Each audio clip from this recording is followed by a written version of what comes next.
Umagang pamamasyal for today's ganap. Tara po, sama kayo.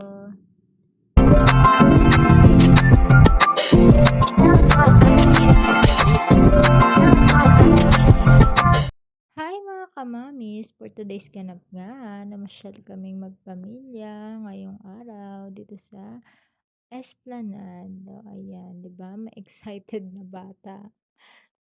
Bumaba na nga kaming mag-ina dahil yung mag-ama ay andun na sa baba kanina pa naghihintay. Dahil kami ay lumabas pang magmami kasi nga naghanap kami ng makakain. Kasi nga wala kaming dala. Ayan, bumili kami ng biscuits and water dyan sa labasan. Yan, nagmamadali na yung bata na yan siya. Kasi nga, hinahanap niya yung daddy niya na akala mo nawawala. So, dito pa lang kami, natanong ko na kung nasaan yung mag-ama. Doon sila sa may bandang Pailawan. Napakaganda dito mga kamami kapag gabi. Kasi nga, maraming spot dito na pwede niyong pagpicturan at pwede nating maipost through Insta or Facebook man yan. Ayan. O, di ba? Enjoy na enjoy yung buranday ko. Takbo at lakad dyan sa lugar na yan. So, food trip muna kami dito sa may gilid. Dito na lang kami pumesto kasi nga napakaganda. Kasi hindi mainit ngayong araw or ngayong umaga. Ayan, o, diba? Tuwang-tuwa ang bata. So, tamang muni-muni kami muna dyang magpapamilya, lalo na kaming magjowa. So, tamang pasyal din pag may time. So, ayun na nga. Tignan mo naman ang ginawa ng buranday ko, diba? Kinuha niya yung cellphone at nagkaway-kaway pa yan na akala mo ay nagpa-vlog, o, diba?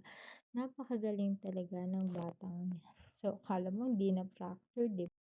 Dito naman nga, in-enjoy nilang magkuya ang moment na yan. O, di ba? Akala mo sa kanila yung lugar, takbo dito, takbo doon.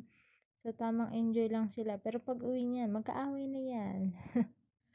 Akala mo, mortal na magkaaway yan. Kasi nga itong maliit, ayaw niya na, ginugol siya ng kuya niya.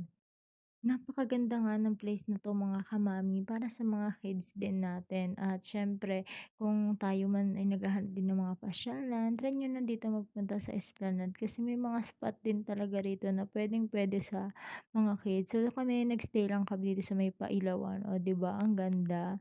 So meron din ditong joggingan kung gusto niyong mag-jogging. At ito na nga yung kabuuan ng Esplanade. Napakadami pang tanawin bandang baba diyan mga kamami. Lalo na kapag gabi kayo nagpunta. Located ito dito sa Barangay Dulong Bayan, City of San Jose del Monte, Bulacan. Nearest location po is yung bagong City Hall. Yun lang. Maraming salamat.